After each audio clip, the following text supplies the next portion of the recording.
اعوذ باللہ من الشیطان الرجیم بسم اللہ الرحمن الرحیم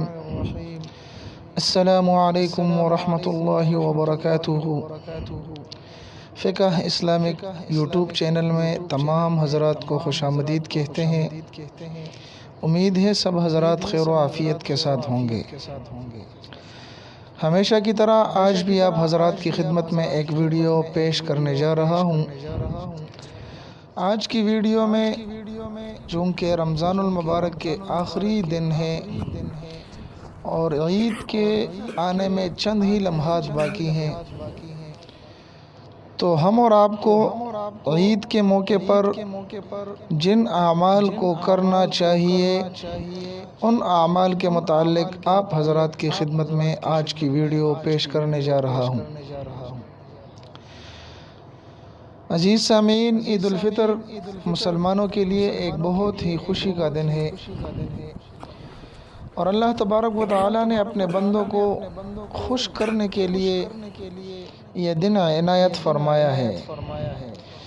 کیونکہ تمام مسلمان اللہ تبارک و تعالی کے ایک عظیم حکم جس کو روزہ کہا جاتا ہے اس کو پورا کرتے ہیں، اور پورا مہینہ اپنے آپ کو بھوکا پیاسا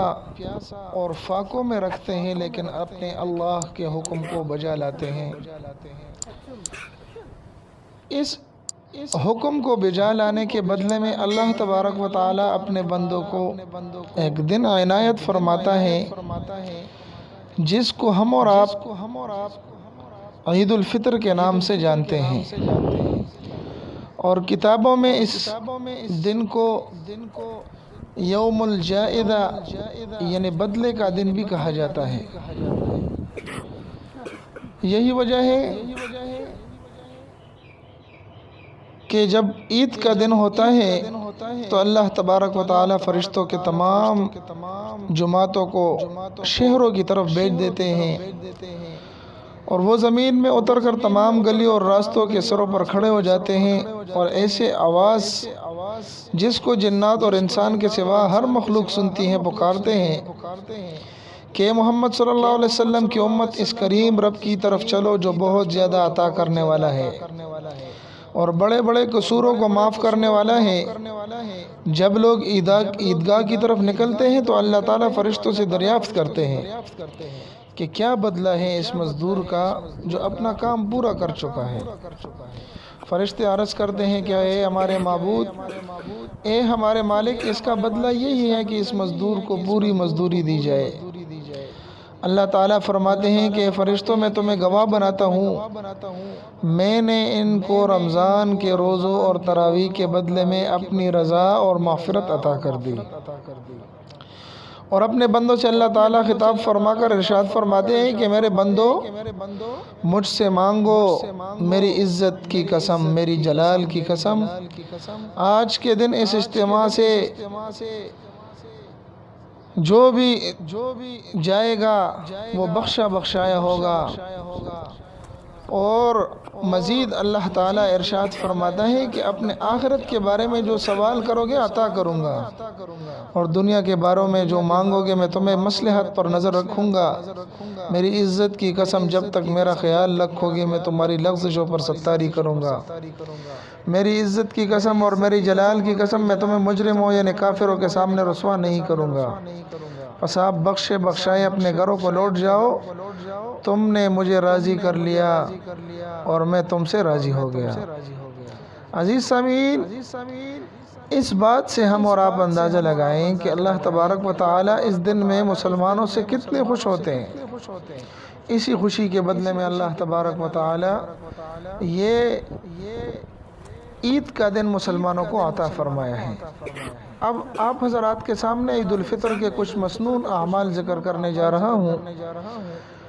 عید الفطر کے دن چونکہ ہمیں آپ علیہ السلام نے عید الفطر کے گزارنے کا طریقہ اور سلیقہ بھی بتلایا ہے، تو اس میں سب سے پہلا عمل جو ہم اور آپ کو عید کے دن کرنا ہے وہ ہے صبح جلدی اٹھنا، یعنی نماز فجر کے لیے جب عام روٹین میں انسان جس وقت اٹھتا ہے اس سے جلدی اٹھا جائے تاکہ صبح کی نماز کے لیے بھی تیاری ہو سکے اور عید کی نماز کے لیے بھی تیاری ہو سکے۔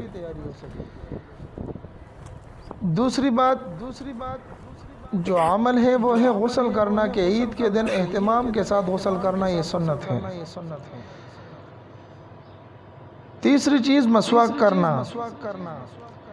جس سے منہ کی بدبو بھی ختم ہو جاتی ہے اور عید کے دن یہ ایک سنت عمل ہے۔ چوتھا کام اچھے کپڑے پہننا۔ اچھے کپڑے پہننے کا مطلب ہرگز یہ نہیں کہ نئے کپڑے پہنے جائیں، بلکہ اگر کسی کو اللہ نے استطاعت دی ہوئی ہے تو نئے کپڑے پہننا چاہیے، اور اگر نہیں تو دھو کر پہننے۔ یہی وجہ ہے کہ نبی پاک علیہ السلام ارشاد فرمایا کرتے تھے کہ اپنے حیثیت کے مطابق اچھا لباس پہنو۔ خوشبو لگانا عید کے دن ایک سنت عمل یہ بھی ہے کہ خوشبو لگائی جائے۔ یہی وجہ ہے کہ آپ علیہ السلام عید کے دن ارشاد فرمایا کرتے تھے کہ اپنے حیثیت کے مطابق اچھے کپڑے پہنو اور اچھی خوشبو لگاؤ۔ ایک سنت نبی پاک علیہ السلام کے عید کے دن یہ بھی ہے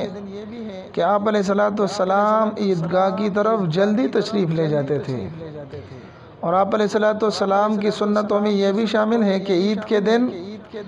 آپ علیہ السلام پیدل عیدگاہ کی طرف تشریف لے جاتے تھے، اور راستے میں جاتے جاتے تکبیرات بھی کہتے تھے، تکبیرات بھی ارشاد فرمایا کرتے تھے، یعنی اللہ اکبر لا الہ الا اللہ واللہ اکبر وللہ الحمد۔ اور اگلی سنت آپ علیہ السلام کی عیدگاہ کے دن آمد و رفت کا راستہ بدلنا۔ مطلب یہ کہ ایک راستے پر آپ علیہ السلام جب عیدگاہ کی طرف تشریف لے جاتے تھے تو واپسی میں اس راستے پر تشریف نہیں لاتے تھے، بلکہ دوسرے راستے کو اختیار فرماتے تھے۔